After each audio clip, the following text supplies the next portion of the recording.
തൻ്റെ പരമഭക്തനായ മാർക്കണ്ഡേയനെ രക്ഷിക്കാനായി സാക്ഷാൽ കാലനെ വരെ നിഗ്രഹിക്കാനായി അവതരിച്ച കാലകാലർഭാവത്തിൽ ശിവഭഗവാൻ കുടികൊള്ളുന്ന ഒരു ക്ഷേത്രത്തിലാണ് ഇന്നുള്ളത്. ഇവിടുത്തെ സ്വയംഭൂലിംഗത്തിന് ഒരു വശത്തേക്ക് അല്പം ചരിവും ശിവലിംഗത്തിന് മുകളിലായി അല്പം വീർത്ത ഒരു അർദ്ധഗോളാകൃതിയുമുണ്ട്. അത് കാലൻ മാർക്കണ്ഡേയനെ കയറുകൊണ്ട് ചുറ്റി വിരിഞ്ഞു മുറുക്കിയപ്പോൾ ഉണ്ടായതാണെന്നും പറയപ്പെടുന്നുണ്ട്.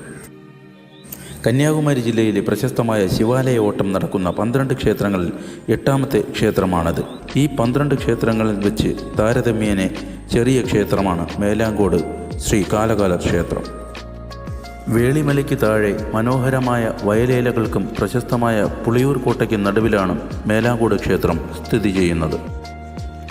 ഈ ക്ഷേത്രത്തോട് ചേർന്ന് ചെമ്പകവല്ലി അമ്മയുടെ ക്ഷേത്രവും അല്പം മുന്നിലായി നീലപ്പിള്ള ഇശക്കിയമ്മൻ ക്ഷേത്രവും സ്ഥിതി ചെയ്യുന്നുണ്ട്. ശിവഭഗവാന്റെ പരമഭക്തനായിരുന്ന വാക്രപാത മഹർഷി ഈ ക്ഷേത്രം ദർശിച്ച് ഭഗവാനെ ആരാധിച്ചിരുന്നതായും പറയപ്പെടുന്നു.